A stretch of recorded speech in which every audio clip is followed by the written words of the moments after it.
G'day everyone. Hi, I'm Glenn Morris from the Smart Energy Lab, and here I am in one of my labs with a new series called What's in the Box.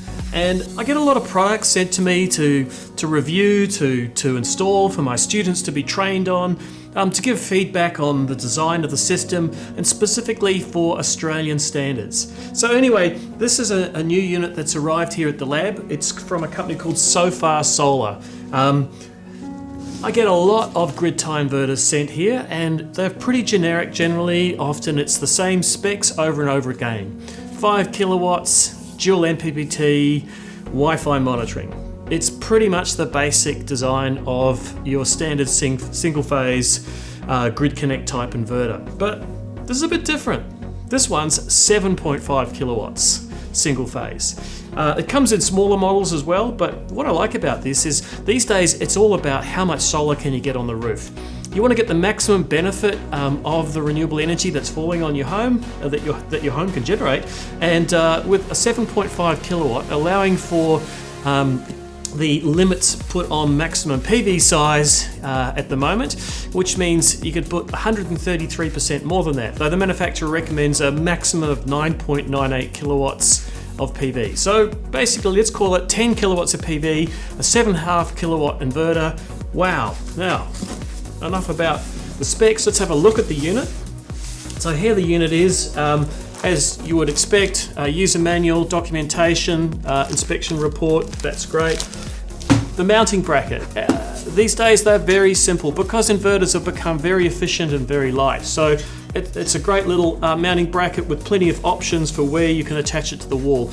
I like the variability of where you can put the screws through, but also the fact that, I've got upside down I think, it's got a security hole where you can put a padlock through there to secure it from theft. CT monitoring, so if you've got export limiting, you're going to need to have some way of measuring the energy exchange at the point of connection with the grid. So this is a pretty popular way of doing it with a CT, and that just clips around the main conductor coming into the installation. So there we go, it's a split core transformer basically that connects to your incoming mains, and there is a little plug as well for that unit to make it easy to connect. I call these lolly bags. It's all of the plugs and sockets, screws, etc. that you would need to complete the installation. So these are your standard sort of MC4 type connectors with male and female pins, wall plugs, screws, and spare connectors for inputs. Now let's have a look. I actually haven't really done this one before, so let's have a look what's in the box. And here it is. Wow, not too bad. In fact, I might get the box out of the way. As you can see, wow. Okay, so we've got 3 inputs. There's PV1, which has 1 MPPT with 2 sets of inputs, and PV2. The reason for this is because the MPPTs on these are not symmetrical. It means one is your primary and one is your secondary. One can take a much higher current maximum than the other. Now I just better check the data sheets on this because I did look it up. So MPPT A or 1 can take 22 amps and MPPT 2 can take 11 amps. Now something that's important to note, particularly with Australian standards, is that you have to consider the maximum short circuit current rating of the input with respect to the short circuit current of the PV array. So these days panels are getting very high current ratings, often over 10 amps for a single module, especially the larger wattage modules. And we have to allow a 1.25 times factor for short circuit current ratings for the protection of cable and PCE connected to it. So you need to know what the short circuit current rating of these is. This is an important differentiation. An MPPT current rating is the point at which the inverter will stop drawing more current from the array. Remember, an inverter is basically a smart load. It can choose how much current it's going to draw from the from the PV panel. So the panels don't push power into the inverter draws the current it requires to generate the power it needs. So it can draw 22 amps on MPPT1 and 11 amps on MPPT2. But if there was a fault with the unit for any reason, which is unlikely, but if there was a fault, it can withstand a short circuit current rating higher than that, and that's 13.2 amps on MPPT2 and 26.4 amps on MPPT1. Why is that important?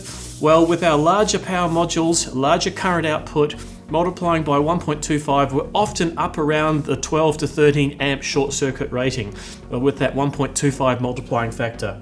So you could say that this inverter really is built for our high-powered modules, high current output modules, and meeting the Australian standard requirements.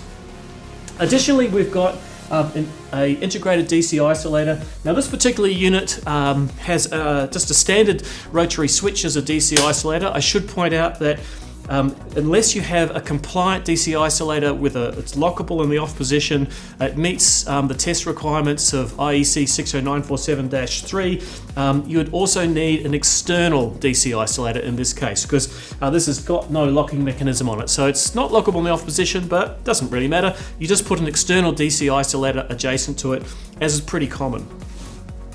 We've got a Wi-Fi module. Now, once again, I haven't actually opened this up, so let's have a look. What have we got in here? I'm imagining this is the Wi-Fi module, and I'm not disappointed. There we go. So that is the Wi-Fi module. Yeah, it's got some LEDs on it, which is nice. Net, com, and ready. So I guess it gives some indication of the status of this unit, and it's got some mounting screws, so it's permanently affixed. It's not going to fall off if someone bumps it. And it's got a nice little short, tough, very strong antenna with a reset button on the bottom. So it connects in here, and if I put this up so you can see, it connects in here, and that gives you your monitoring and configuration options.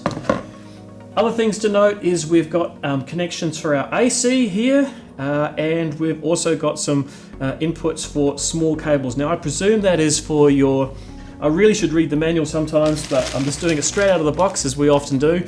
I imagine that's the connection point for the CT into the unit through those compression glands. So there you go. Having a look at the back of the unit, nice big heatsink as you would expect. Passively cooled. I can't see any fans, no vents, so that means no moving parts. So the reliability of something that has got no moving parts is generally really, really high. So all in all, a very conventional looking inverter, but with that extra power rating of 7.5 kilowatts, that's pretty nice. I say this is a winner if you've got room for 10 kilowatts of solar on your roof. Anyway, thanks for watching.